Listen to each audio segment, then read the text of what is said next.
50 जिलों में 5 बड़े राज्यों के 5 दर्जन से ज्यादा दिग्गज नेताओं की फौज हुई तैयार। शिवराज मामा ने चल दिया अपनों के खिलाफ बड़ा दांव। आखिर क्या है इसकी वजह? क्या इतनी खस्ता हालत है बीजेपी की? स्थानीय नेताओं को किया दरकिनार। कांग्रेस ने लपक लिया मौका, एमपी में हो गया बाहरी बनाम स्थानीय।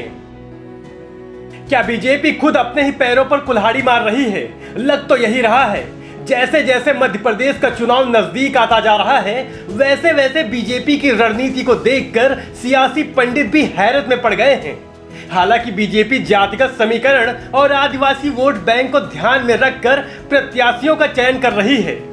बीजेपी को अपनी जमीनी हकीकत के बारे में पता है, तभी तो वो तरह तरह की रणनीति अपना रही है, जिसमें सबसे पहले रणनीति तो ये थी कि बीजेपी ने अपनी दूसरी लिस्ट में दिग्गज नेताओं को मैदान में उतार दिया था, जिसमें कई सांसद और केंद्रीय मंत्री शामिल हैं, ताकि अगल बगल की सभी सीटों को जीता जा सके।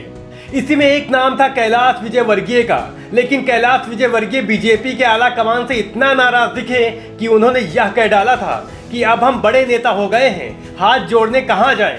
मुझे अंदाजा नहीं था कि पार्टी मुझे टिकट देगी। वहीं बीजेपी अब कमलनाथ के खिलाफ जबरदस्त तरीके से घेराबंदी करने में जुटी हुई है, जिसके लिए अपने दिग्गज नेताओं को भी चुनावी रण में उतार दिया है। केंद्रीय गृह मंत्री अमित शाह से लेकर पीएम मोदी तक ताबड़तोड़ दौरे, रैली और बैठकें करके सियासी माहौल भाजपा में बनाने में जुट गए हैं।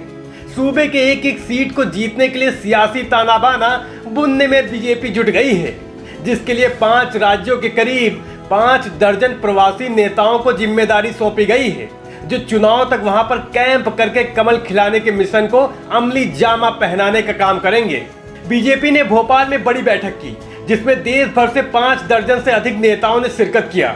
इसमें बिहार, गुजरात, उत्तर प्रदेश, झारखंड, हरियाणा के सांसद और विधायक शामिल रहे।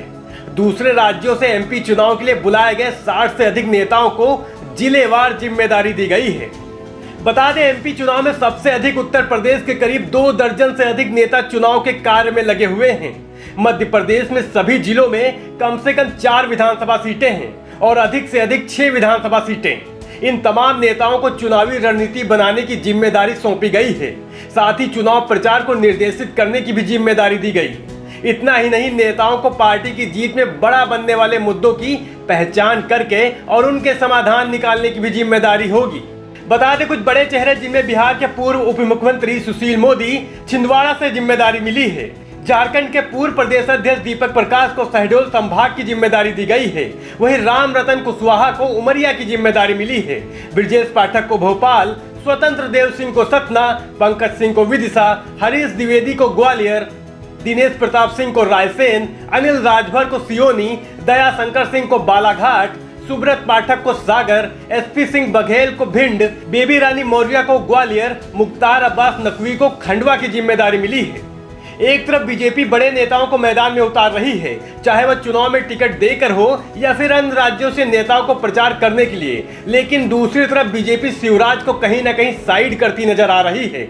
यही वजह है कि अभी तक बीजेपी ने सीएम फेस का नाम साफ नहीं किया है।